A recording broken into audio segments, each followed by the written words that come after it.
Hi, my name is Pete Scazzero. I want to welcome you today to the Emotionally Healthy Leader podcast. Our theme today is put a stop on your hurried, rushed life. Put a stop on your hurried, rushed life. So excited about today. So the question is it possible for you to be a leader for Jesus or servant of Jesus and not be hurried and rushed?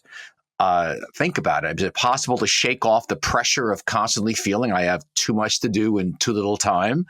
Is it possible to feel like I just can't take much more? I'm overloaded. Or is it possible to not be tired physically or emotionally or often spiritually? Is it possible to not to live in a relaxed state in your body, not stressed or a lot of anxiety or tightness? Is it possible that people around you don't feel like you're distracted or preoccupied? Is it possible to make decisions prudently, prayerfully, thoughtfully, and not in a hasty way that you often end up later regretting? So we're part of all of us. A Western culture, we have to understand, that's obsessed with productivity, with doing, with speed. Almost every person and leader that I know would describe themselves as busy.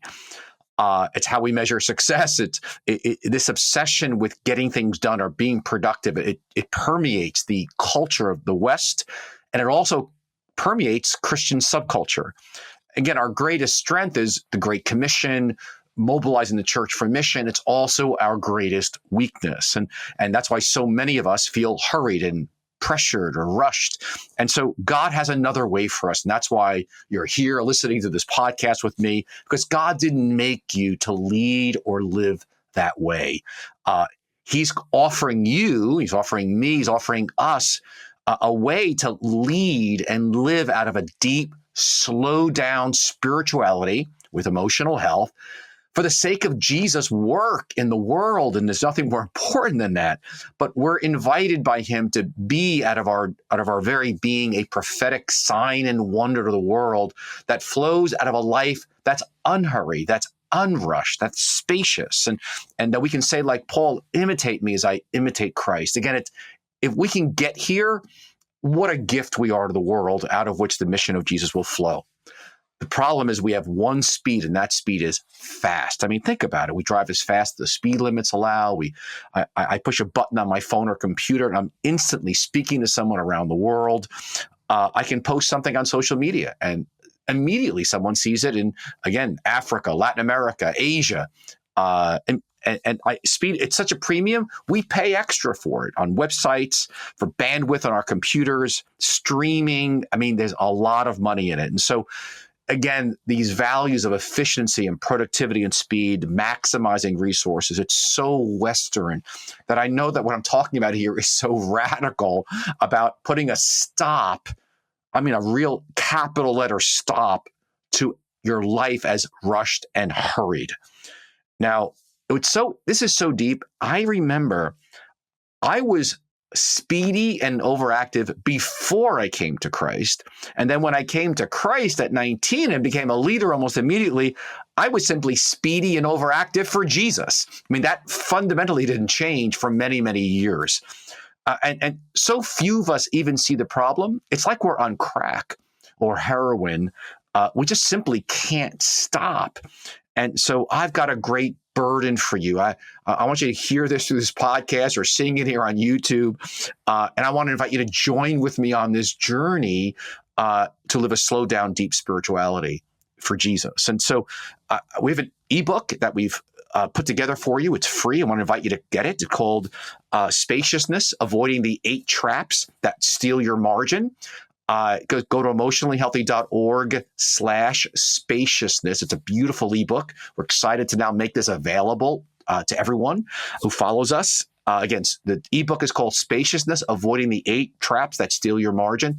Just go to emotionallyhealthy.org/spaciousness and get your free download. I think you'll enjoy it. And it'll be a good supplement to what I'm going to share with you now. So I want to offer you some introductory comments around this slow down, unhurried, unrushed life. And then I want to share with you some spiritual practices that I've been engaging in now for a couple of decades, well over a couple of decades, that have really helped me stop. Okay.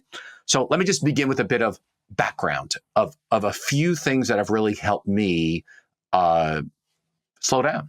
First comes from a 17th century Jesuit named Vincent de Paul, who said this: "He who hurries delays the things of God."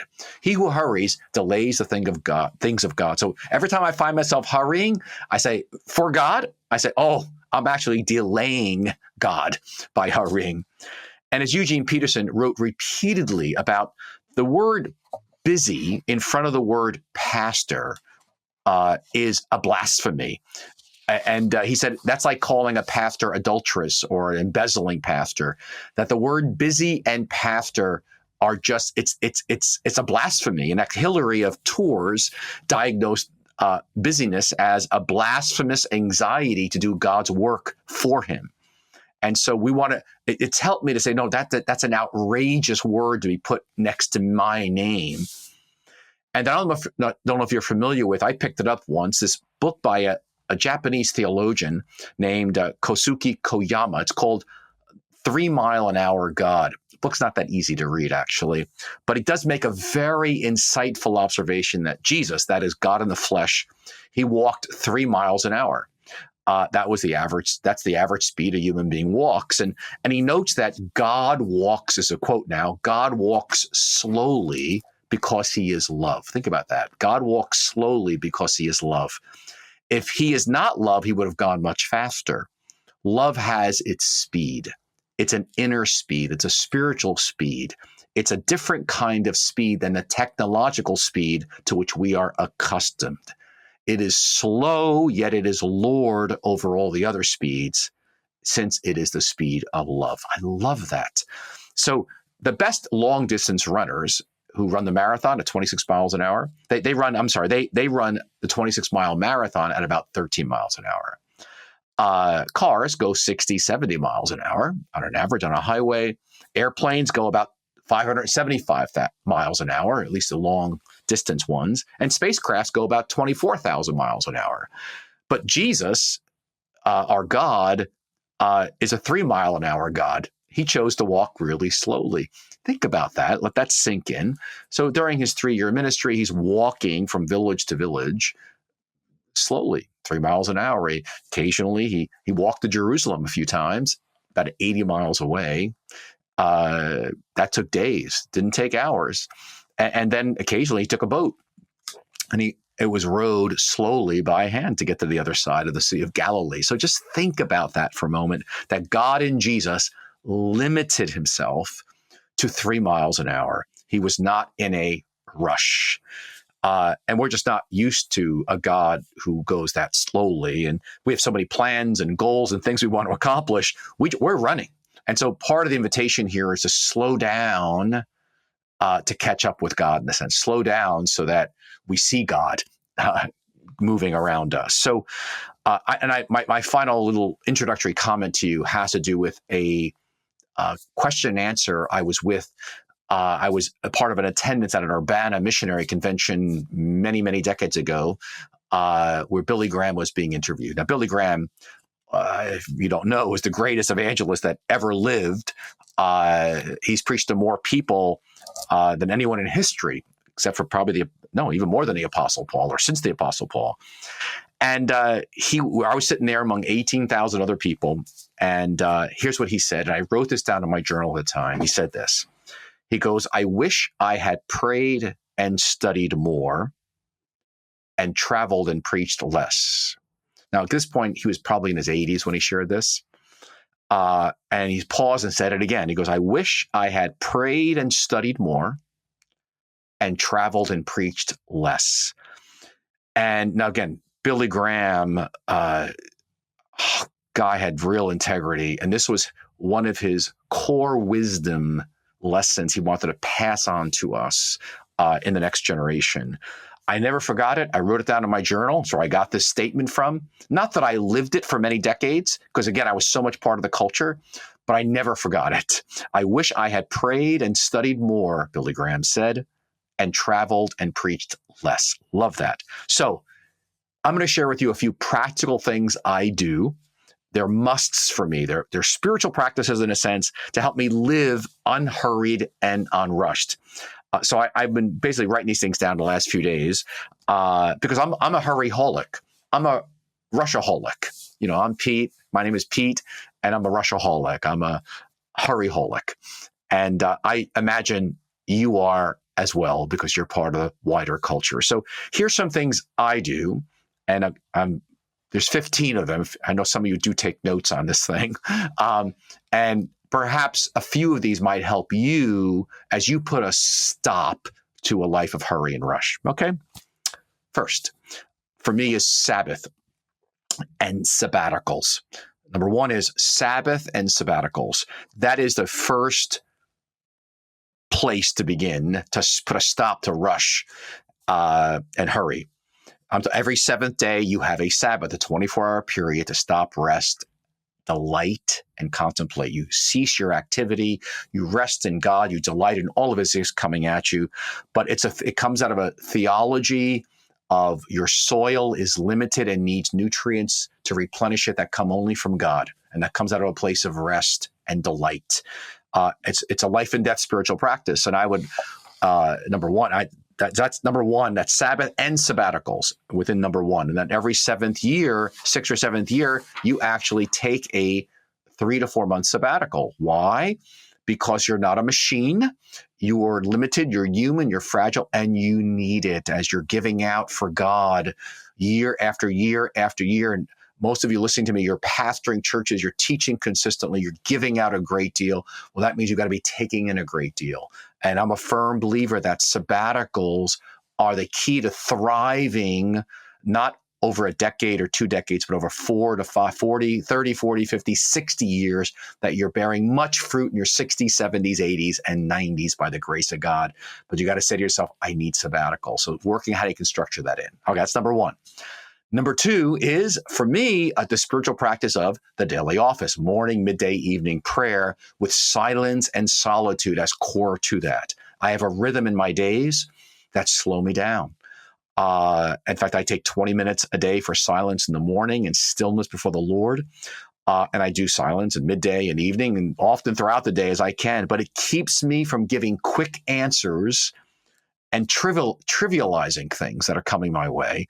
It just slows me down the daily office. And again, I occasionally miss one, an afternoon prayer, perhaps, or an evening prayer. But generally, it's that rhythm of morning, midday, evening, 3 to 4 times a day that just slows me down. Mini Sabbaths, I like to call them. Thirdly, practice for me, which again is critical, is Lectio Divina, that is meditating on Scripture. I like what Hans Boersma said, how he put it. He goes, love is the face of God. We see Him face to face in Jesus hanging on a cross. And so I go to Scripture to meet Jesus. And so Scripture is my bread, my food, my life. And so Lectio Divina is I want to encourage you to look it up if you don't know what it is, but it's just kind of a 4-stage process, comes out of the Middle Ages. And so you begin with silence, and you begin to read a passage, repeatedly, 3, 4, 5 times. So today I was in Psalm 139.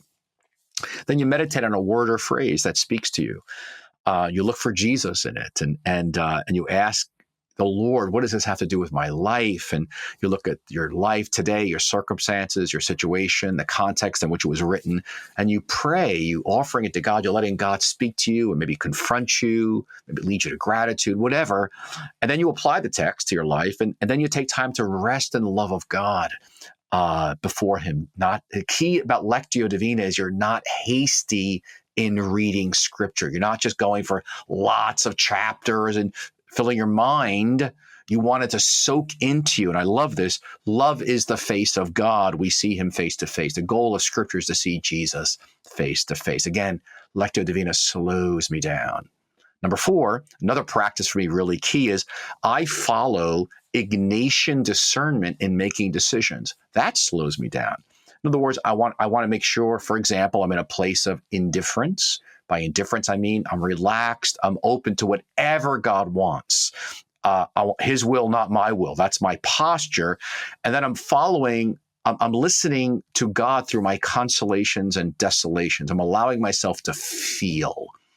And by that I'm saying is that I'm not following my feelings. I'm listening to my desolations and consolations as they lead me towards God, my feelings leading me towards God or away from God. I'm listening to God inside of me. Again, for example, I get visions, I get dreams, I get ideas every few minutes. But there's a sifting process that happens because I'm committed to a way of discerning God's will. And I find the riches of Ignatian spirituality so helpful, because I got my genogram to deal with, some of my pathology, my negative legacies in there. I've got hopes and wishes that are really good for people or things I'd like to see happen, but they're just my hopes and wishes. They got to be sifted. What's God? I've got fear. So I'm sifting as I've got ideas and thoughts, and I've got to sift it for the gold. What's God saying here? And again, moving through a process of Ignatian spirituality, consolations, desolations, making sure I'm indifferent. That process just slows me down. Fifthly, I lead out of my marriage. Now, if you're single, you lead out of your singleness as a sign and wonder. What that means is I recognize if you're single, your first vocation is to Jesus. Then we have secondary vocations as married or singles. I'm married to Jerry almost 40 years now, and we've got 4 daughters. 2 of them have families. But that because that I've made a commitment to marriage, that informs how I'm making decisions, the pace of my life. And so the big decisions, I'm making sure we're on the same page of discernment. And again, a huge factor of slowing me down. A sixth practice for me is I monitor love and attunement and presence in me with people. In other words, one of the oil lights in a car for me is, am I rushing past people, or am I actually seeing them like Jesus sees them? Am I attuning to them? Am I present? It's so important for me because it's a real, again, sign, oil light in the car that boom, boom, boom, boom, something's wrong, Pete. You've crossed the line here into hurry and rush. Very helpful. Seventh spiritual practice for me is I have to be ruthless with my calendar. I'm a 4 on the Enneagram. I love visions, ideas. I'm a romanticist. I always underestimate how long things will take.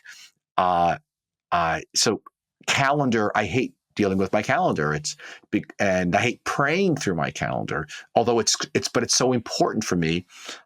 So every week, when I start my week, I go prayerfully and slowly look at my calendar. I look at my month. I look at the next 3 to 4 months. I look at the year, actually. But it's hard for me. I'm just like, but it's a spiritual practice for me to get out the calendar. And actually, I do it with folks who work for me. So let's look at the calendar the next few months, my calendar, as well as the EH Discipleship calendar. But that calendar issue is big, big, big. Number 8, spiritual practice for me is I seek to work 2/3 of a day, not 3/3 of a day. By that, dividing up the day into morning, afternoons, and evenings. So when I was pastoring, which I, full time for decades, I would only work 1 day a week, morning, afternoon, and then have an evening meeting. But the other days, if I had an evening meeting, I took off in the afternoon or morning. In other words, I limited myself as a human being. I'm not God. That I can't work a 16-hour day. I'm not meant to work 16-hour days, day after day. I know some of you may do that, but God built you for rhythms in your life, meals, sleep, and even work is meant to be limited. So for me, part of my spiritual practice is limiting my work to 2 chunks in the day, whether it's afternoon, evening, or morning, afternoon. It keeps me from being a rushaholic or a hurryholic, at least functioning as one. And number 9, spiritual practice for me is consistently and prayerfully looking for mentors in different areas of my life, whether, again, it's or meeting with mentors that I have. It's that I'm learning. I'm committed to be learning and growing. It's very important that I'm always growing and learning. And so I pray through that at different seasons of people I need. Again, it slows me down. Number 10 is before I say yes to do something or commitment, I pray. I don't say yes right away to really hardly anything. I love Proverbs 19:2. Desire without knowledge is good. how much more will the hasty miss the way? How much more will hasty feet miss the way? When we're hasty, we miss the way. So a discipline for me or spiritual practice is people say, can you do this? And I think, I can do that. My immediate desire is, let me help. I can do it. I can make a difference. I'd love to come in 6 months there. But I say, hold on, let me pray. Let me think about it. I'll get back to you. Great spiritual practice. Number 11 spiritual practice for me is something called statio. Now, statio comes out of monasticism. And in Christian monastic practice, there's something called statio. It's the moment between moments. In other words, it's the pause for monastics when they go from one activity to another. So, for example, they're going into a midday office. They're moving from work into midday office. They'll meet, and there's silence, say in the hallway before they walk into the room where they're going to have their choir or beginning their chant the Psalms. And it's kind of it's like a mini transition. And so we generally go from one meeting to the next meeting to the next meeting, one after the other. We set up meetings. We stack them up. A great spiritual practice for me has been, I don't stack things up any longer. I have statio. I have pauses, transitions, mini transitions between things. So if I'm meeting with someone from 1 to 2, I'm not going to start my next meeting till 2:15. I'm going to leave spaces. And that's the older I get, the more spaces I leave. It just breeds in a slow down, unhurried life. Another spiritual practice for me that I do, and actually it's my number 12, is I am regularly praying and asking God, what specifically are you asking me to do in this situation? In other words, I'm always growing in differentiation versus trying to please others. Listen, everyone's got a plan for your life. And you end up, so you have people's expectations coming at you. You have all these opportunities coming at you, but not every opportunity is of God. And then things come your way that are temptations to envy or copy somebody else because theirs is moving faster, better, more clever. And so by asking the question, God, but what are you asking me to do? What's your purpose for me within your larger purpose, which we talked about in the last podcast? It just slows me down to say, oh yeah, that person's ministry is flourishing. That's even though in a sense it looks great, but that's not what you're inviting me to, Lord, right now. And God bless them, but you want me to stay on track and do A, B, and C. Great spiritual practice has served me well. My 13th practice is something I have done for 35 years. And I have been doing it so long, I don't even think about it, but I realize it's a great spiritual practice. And that is this. I keep a list of priorities of the ministry that I'm leading before me. I also have a list of priorities for me personally that are always identical with the ministry that I'm leading. So a list of priorities before me, which I keep to 4 to 6. Now, most ministries have goals for the year. I learned from a wise mentor that perhaps a better word for goal is priority, because God is the one who determines the actual things getting done. But these are the priorities, and I generally keep it to 4 to 6 max, 6 priorities, and I keep updating it for me and my team, and I print it out. I will often bring it to one of my morning or midday prayer times before the Lord, and I revise it as necessary. And every time there's as I think priorities for the ministry, I always bring it to my board. If you're under you're under a supervisor, you bring it to them. But it keeps me focused. That list of 4 to 6 priorities, and I always have a date on the top. It keeps me focused, and it keeps our team aligned, and it slows me down. It's Stephen Covey's quadrant 2. Important, but not urgent. And again, it's so helpful in slowing me down because, again, I don't know if you're like me, but I've got lots of visions and dreams, and I just can go all over. And it's so helpful to notice what God you've asked me to do, and I stay on track. 14th spiritual practice for me. Boy, you must say, boy, Pete, you must have a lot. You must need a lot to slow you down. And the answer is absolutely do I. It is true. Twice a year, I will take our team and we will go offsite to a strategic planning day or days. The reason that's so helpful in slows things down is because it just makes a lot of no's really easy. And it gives you a chance to have some other people, key people in the same room for kind of a relaxed time to be sitting down and say, what are our key priorities and how are we going to get there? Because again, as you know, once you start talking about things strategically and making plans with your team, boy, you realize things take longer than you think. But those off-site planning times are not just good for the ministry, it's good for my soul. I need to be with other people with thinking about those things. And finally, my final spiritual practice is I consider part of my calling as a leader and follower of Jesus is I read. I make sure I have a couple hours a week.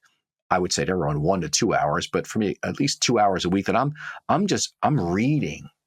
I'm involved in reading prayerfully and thoughtfully great, especially Christian literature, but I'm reading important things for the sake of broadening and deepening my walk with God and my wholeness. So again, I'm reading right now it's an interesting book. It's a secular book, but it's very helpful in the history of Latin America. It's tremendous. And I could list a bunch of books that I'm reading right now, but I just reading slowly and prayerfully is a spiritual practice for me that, again, slows me down. So remember, we're part of a Western culture that's obsessed with doing and productivity and speed and measuring success by getting a lot done.